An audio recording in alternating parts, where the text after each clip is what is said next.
Do you want to avoid metabolic dysfunction-associated steatotic liver disease, MASLD? Do you want to lower your risk of gout? Do you want to keep your metabolism in optimal condition? The answer is simple. Reduce added sugars. Specifically, avoid sugar and high-fructose corn syrup in soft drinks and processed foods. Why does this matter? This slide explains everything. Unlike glucose, fructose has a unique metabolic pathway. This difference in metabolic pathways is where all the problems begin.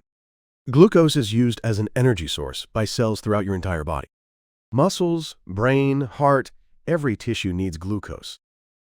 Fructose, on the other hand, is processed in the small intestine. In small amounts, the small intestine converts fructose into glucose and other compounds, and no problems occur. However, when intake is high, it exceeds the small intestine's processing capacity. A 2018 study in Cell revealed this mechanism.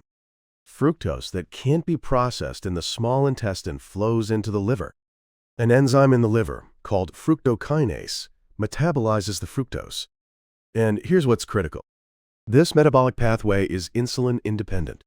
What does it mean that insulin isn't involved? The secretion of hormones that make you feel full is weak. Your brain has difficulty recognizing I've eaten enough. A 2013 study in the American Journal of Clinical Nutrition demonstrated the weakness of satiety hormone secretion during fructose intake. This is why you're prone to overeating, and the fructose metabolized in the liver heads toward fat synthesis. De novo lipogenesis, new fat synthesis. This is one of the major causes of metabolic dysfunction-associated steatotic liver disease, MASLD. This is a fact proven by 2 decades of metabolic biochemistry research. Not a hypothesis. An established mechanism. And this is achievable. Replace soft drinks with water. Check processed food labels and avoid high-fructose corn syrup. This protects your liver. Today, let me show you the scientific evidence. What happens when fructose reaches the liver? An enzyme called fructokinase converts fructose to fructose 1-phosphate. This is where the critical difference from glucose metabolism begins. Glucose goes through glycolysis and is strictly regulated by the rate-limiting enzyme phosphofructokinase. When energy is sufficient, metabolism slows down, but fructose bypasses this upstream regulatory mechanism. Fructose-derived fructose 1-phosphate skips the rate-limiting step of glycolysis and enters as triose phosphate. From there, it's converted through pyruvate to acetyl-CoA. Acetyl-CoA, the raw material for fatty acid synthesis. A 2010 review in the American Journal of Clinical Nutrition explains this pathway in detail. Because it bypasses upstream control, carbon flow downstream increases more easily under certain conditions. This triggers excessive fat accumulation. What's the most serious problem fructose causes in the liver? De novo lipogenesis, new fat synthesis. This is one of the major causes of metabolic dysfunction-associated steatotic liver disease, MASLD. When you consume excessive fructose, a transcription factor called SREBP1C is activated in the liver. This transcription factor dramatically increases the expression of fatty acid synthesis enzymes. The problem is especially severe when consumed as liquid sugar, like soft drinks, along with excess energy. A 2020 review in Mayo Clinic Proceedings demonstrates this. High fructose loads, especially under excess energy conditions, tend to increase liver fat and DNL. On the other hand, some analyses show that under isocaloric conditions, the impact is smaller or limited. However, in real-world diets, fructose is often consumed along with excess energy. Soft drinks, sweets, processed foods.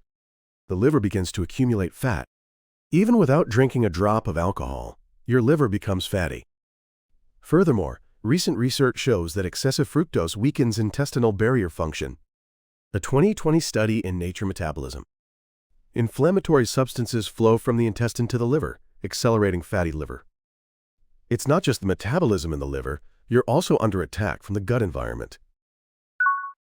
The problem with fructose isn't just fatty liver, elevated uric acid levels, and the risk of gout. During the process of fructose metabolism in the liver, fructokinase consumes ATP. ATP is broken down into ADP and AMP. This activation of purine metabolism ultimately generates uric acid.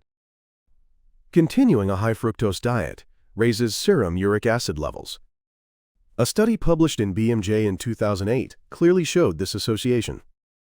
Compared to men consuming sugar-sweetened soft drinks less than once a month, the gout risk increased by 29% for 5 to 6 times per week, 45% for once daily, and 85% for 2 or more daily. Rapid phosphorylation of fructose increases ATP consumption, and under certain conditions, uric acid tends to rise. Those with obesity, reduced kidney function, alcohol consumption, or diuretic use need to be especially careful. That drink you're consuming every day is quietly attacking your joints. Another danger of fructose is the generation of AGEs. AGEs, advanced glycation end products, substances formed by the non-enzymatic binding of proteins and sugars. These AGEs damage blood vessel walls, promote inflammation, and accelerate aging. And in test tube experiments, fructose generates AGEs at about 10 times the rate of glucose. A 2005 study in glycobiology confirmed this high chemical reactivity. That's the reaction rate in a test tube.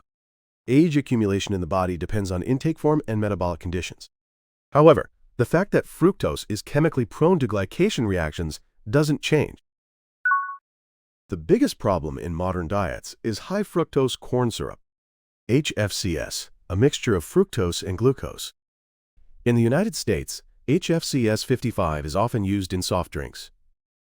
55% fructose, 45% glucose. However, there are other compositions like HFCS 42. The amount of sugar varies greatly by product. This is why checking the sugar content on labels is essential. It's also widely used in processed foods: bread, sauces, dressings, yogurt. Without realizing it, your added sugar intake is increasing. The problem isn't just the quantity. It's that it's consumed as liquid sugar, like soft drinks. Liquid sugar doesn't provide satiety and is easily overconsumed. This is where the real harm lies. So what about fruit? Fruit also contains fructose.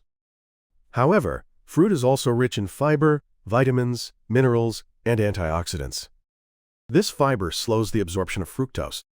It prevents rapid blood sugar spikes and reduces the burden on the liver. Generally, consuming whole fruit is less likely to become excessive compared to soft drinks. However, the amount of fructose varies greatly depending on the fruit type, variety, and size. You can check the sugar composition of each fruit in the USDA's Food Data Central. And those with existing conditions need to be careful: diabetes, fatty liver, irritable bowel syndrome, and others. Individual adjustments are necessary. And be careful with fruit juice. Fruit juice has little fiber, and when consumed as a beverage, sugar tends to become excessive. A 2017 recommendation from the American Academy of Pediatrics advocates for limiting fruit juice intake. If you drink it, set a limit on the amount. The basic principle is to prioritize whole fruit. This is the principle of safe fructose intake. The metabolic pathway of fructose is surprisingly similar to alcohol. Alcohol is also primarily metabolized in the liver. It's converted to acetaldehyde by alcohol dehydrogenase and ultimately becomes acetyl-CoA. Fructose is the same. It's converted to acetyl-CoA and heads toward fat synthesis. Both place excessive burden on the liver and cause fatty liver. A 2012 commentary published in the Journal of Hepatology metaphorically described fructose as alcohol without the buzz. It pointed out the commonality of liver metabolic burden during overconsumption. Of course, fructose and alcohol are not the same substance. Their toxicity, addictiveness, and detailed metabolic pathways differ. But what does this metaphor show? Even without drinking alcohol, fructose alone can cause similar liver damage. That soft drink you're consuming every day is quietly destroying your liver. Now, let's organize today's key points. Here's today's summary. First, fructose is processed in the small intestine in small amounts, but during overconsumption, it flows into the liver. Through an insulin-independent pathway with weak satiety hormone secretion, it directly induces fat synthesis. Especially under excess energy conditions, the risk of developing metabolic dysfunction-associated steatotic liver disease, MASLD, increases. Second, during fructose metabolism, ATP breakdown is promoted and uric acid is generated. When drinking 2 or more soft drinks daily, gout risk increases by 85%. Furthermore, fructose is chemically prone to glycation reactions, generates AGEs, and promotes vascular damage and aging. Third, start by reducing added sugars. The WHO recommends added sugars be less than 10% of total energy, and if possible, less than 5%. Overconsumption in soft drinks and processed foods is the problem. Because fruit coexists with fiber, consuming whole fruit is less likely to become excessive compared to soft drinks. How are you managing your fructose intake? Share your strategy in the comments. Thanks for watching until the end today. This channel explores the workings of the human body and the science of health. With evidence, not emotion. With science, not trends. I illuminate your path to health. Subscribe to the channel, and let's learn the truth about the body together next time. Turn on notifications, and every time a new video is published, your health knowledge will level up. See you next time.